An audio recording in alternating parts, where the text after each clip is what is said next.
രാജ്യത്തെ ഭരണഘടനാ സ്ഥാപനങ്ങളെ ബി.ജെ.പി. സ്വന്തം താൽപര്യങ്ങൾക്കായി ദുരുപയോഗം ചെയ്യുകയാണെന്നും ഇ.ഡി., CBI പോലുള്ള അന്വേഷണ ഏജൻസികളെ രാഷ്ട്രീയ എതിരാളികളെ അടിച്ചമർത്താനുള്ള ആയുധങ്ങളാക്കി മാറ്റിയിരിക്കുകയാണെന്നും കോൺഗ്രസ് നേതാവ് രാഹുൽ ഗാന്ധി ആരോപിച്ചു. ബെർലിനിലെ ഹെർട്ടി സ്കൂളിൽ വിദ്യാർത്ഥികളുമായി നടത്തിയ സംവാദത്തിനിടെയാണ് അദ്ദേഹം കേന്ദ്ര സർക്കാരിനെതിരെ രൂക്ഷ വിമർശനം ഉന്നയിച്ചത്. ഇന്ത്യയിലെ ജനാധിപത്യ വ്യവസ്ഥയ്ക്ക് നേരിട്ടുള്ള ആക്രമണമാണ് ഇപ്പോൾ നടക്കുന്നതെന്ന് അദ്ദേഹം ചൂണ്ടിക്കാട്ടി. ഭരണകൂടം സ്ഥാപനങ്ങളെ ദുരുപയോഗം ചെയ്യുന്നതിനെതിരെ ശക്തമായ പ്രതിപക്ഷ പ്രതിരോധ സംവിധാനം രൂപീകരിക്കുമെന്നും ജനാധിപത്യ മൂല്യങ്ങൾ സംരക്ഷിക്കുന്നതിനായി പ്രതിപക്ഷ പാർട്ടികൾ ഒറ്റക്കെട്ടായി നിലകൊള്ളേണ്ടതിന്റെ ആവശ്യകതയുമാണ് അദ്ദേഹം പ്രസംഗത്തിൽ ഊന്നിപ്പറഞ്ഞത്.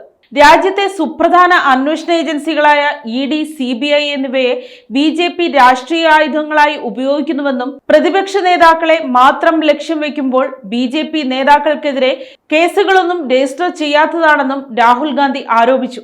രാജ്യത്തെ സ്ഥാപന ചട്ടക്കൂടുകൾ കൈപ്പിടിയിലൊതുക്കി അധികാരമുറപ്പിക്കാനാണ് ഭരണകൂടം ശ്രമിക്കുന്നതെന്നും ബി.ജെ.പിയും പ്രതിപക്ഷ പാർട്ടികളും തമ്മിലുള്ള സാമ്പത്തിക ശേഷിയിലെ വലിയ വ്യത്യാസം ഇതിന് തെളിവാണെന്നും അദ്ദേഹം കൂട്ടിച്ചേർത്തു.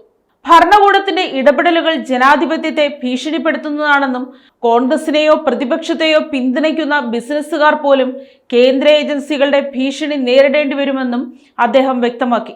ഭരണഘടനാ സ്ഥാപനങ്ങളെ രാഷ്ട്രീയ സ്വാധീനം വർദ്ധിപ്പിക്കാൻ ഉപകരണമാക്കുന്ന രീതിക്കെതിരെ ശക്തമായ പ്രതിരോധം തീർക്കേണ്ടത് അത്യാവശ്യമാണെന്നും ബെർലിനിലെ സംവാദത്തിനിടെ അദ്ദേഹം ആവർത്തിച്ചു. News desk, Kottarakkara media.